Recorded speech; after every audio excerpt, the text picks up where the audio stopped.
Now let's have a look at mulch. I'm a big believer in mulch, and I like to use mulch everywhere in the garden. It reduces water loss. It holds the water in the soil and prevents it from evaporating as fast. And that's a big advantage, particularly if you live in a hot zone that doesn't get enough rain. Mulch slowly decomposes and adds nutrients to the soil, and it keeps the soil cool.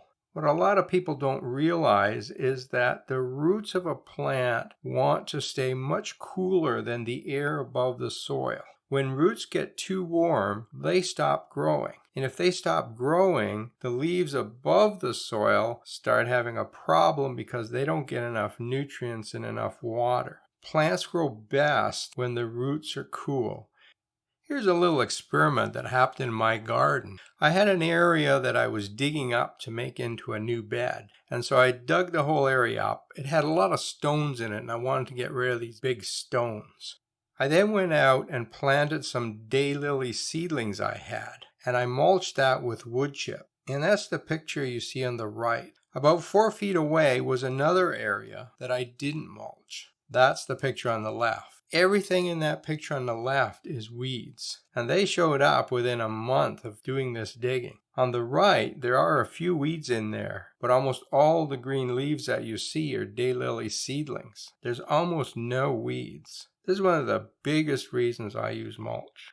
I see some people online saying, well, I tried wood chip mulch, but it just didn't seem to control the weeds very much. If you have that problem, you're not putting enough wood chips on. You want a good 2.5, 3-inch layer of wood chip. And if you do that, you'll get almost no weeds. In the vegetable garden, I do the same. 3-4 inches of straw, and I get almost no weeds. What is the best mulch? Well, the best mulch is the one that you can get easily, and the one that doesn't get transported very far. A good mulch is an organic waste product. So if you're in cattle country, manure is probably your best mulch. In some areas you can get cocoa husks, and those are now a good mulch product. But if those are shipped way across the country, they're no longer an environmentally good choice for your mulch. Get something that's local. Ideally, that material is fairly large pieces, so there's a lot of air and water getting to your soil. You don't want something very fine like sawdust. Once you have your mulch, apply it to the ground so that you end up with a layer that's 2 to 3 inches thick. That will give you good coverage, it will keep most weeds at bay, but it still allows lots of water to get to your soil. Now that organic matter will slowly decompose over time. And that's why we pick an organic matter. We want it to decompose. Microbes will come and attach themselves to the mulch, and they'll slowly decompose it.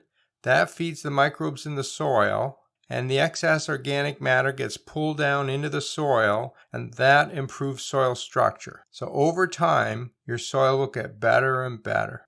What that means is that over the next couple years, your mulch will get thinner and thinner, and you'll have to reapply it. And depending on the material you're using, you probably have to apply it every 2 to 3 years. Mulch is one of the best things you can do for your garden, and I wouldn't garden without it.